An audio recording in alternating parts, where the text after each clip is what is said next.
Mapagpalang araw po sa ating lahat. Muli ako si Emmanuel o Alejandre. Ito ang aking daily devotion ngayong May 16. And for today, we are going to be talking about King Asa's hope. And of course, this is about King Asa. Now, I would like to read to you the First of Kings, chapter 15, verses 9 to 13, or rather 9 to 12, first. No? And this certain day, we are going to be reading a lot of verses in order for us to fully understand the context. No? First off, Asa reigns in Judah. In the 20th year of Jeroboam, king of Israel, Asa began to reign over Judah, and he reigned 41 years in Jerusalem. His mother's name was Maacah, the daughter of Abishalom, and Asa did what was right in the eyes of the Lord, as David his father had done. He put away the male cult prostitutes out of the land and removed all the idols that his fathers had made. First off, Asa was generally a good king throughout his life. So, may hinuha po natin dito na unlike many or majority of the kings that we have discussed, Asa actually did good in the eyes of the Lord. Karamihan ng mga binabasa natin did evil in the eyes of the Lord, ano? Kumbaga, hindi nila tinigil yung sin na ginawa na kanilang ninuno na si Jeroboam. Pero eto si Asa, he did what was good in the eyes of the Lord, just as his father David had done. Grabe. Kinumpara siya doon sa standard ng good leadership. A man after God's own heart, David. Therefore, masasabi natin na Asa was generally a good king throughout his life. Maybe that's even the reason why he reigned for 41 years. But here's the thing. In the 6th year of the reign of Asa, Baasha, king of Israel, went up against Judah and built Ramah, that he might permit no one to go out or come into Asa, king of Judah. Then Asa took silver and gold from the treasures of the house of the Lord and the king's house, and sent them to Ben-Hadad, king of Syria, who lived in Damascus. Now this is one of his many flaws. Asa relied on a foreign king for help instead of relying on God.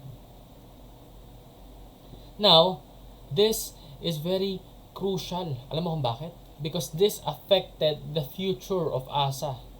Because it says here in 2 Chronicles chapter 16 verses 7 to 9, at the time Hanani the seer came to Asa, king of Judah, and said to him, "Because you relied on the king of Syria, and did not rely on the Lord your God, the army of the king of Syria has escaped you. Were not the Ethiopians and the Libyans a huge army with very many chariots and horsemen? Yet because you relied on the Lord, he gave them into your hand. For the eyes of the Lord run to and fro throughout the whole earth to give strong support to those whose heart is blameless towards him. You have done foolishly in this, for from now on you will have wars." So, makikita natin dito yung consequence kapag pinangunahan natin yung Panginoon, or rather, kapag iba yung inaasahan natin aside from Him. Lagi po nating tatandaan, dapat yung Panginoon lang yung ating aasahan. Siya lang yung ating sasandalan. Look at this. Were not the Ethiopians and Libyans a huge army with very chariots and horsemen? So, di ba yung mga Ethiopians tsaka yung Libyans na kinalaban natin, kinaya mo? That was because of God. God helped and assisted you. Without God, you would not be able to handle those armies. Pero ngayon, dahil sinuway mo yung Panginoon, hindi siya yung inasahan mo, umasa ka sa hari ng ibang kingdom, then from now on, you will have wars. That's a very, very huge consequence, no? And that also applies not only to this story, but to us as well. Kapag yung buhay natin punong-puno ng pangamba at worry, and meron tayong second guess ng authority ng ating Panginoon, then we will have many wars to fight.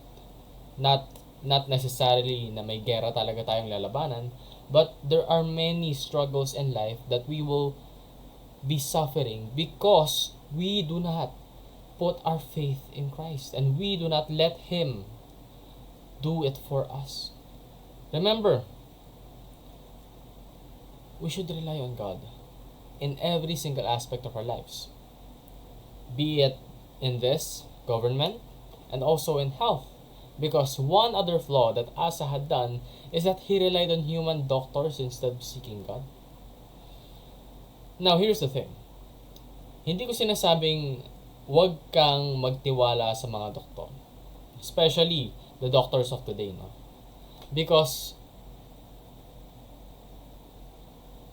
they can heal us. They can definitely heal us. But here's the thing. Huwag mo rin kakalimutan na humingi ng tulong sa Panginoon, na pagalingin ka niya. Maybe those doctors are just used as instruments. Pero syempre, yung Panginoon pa rin yung nagpapagaling.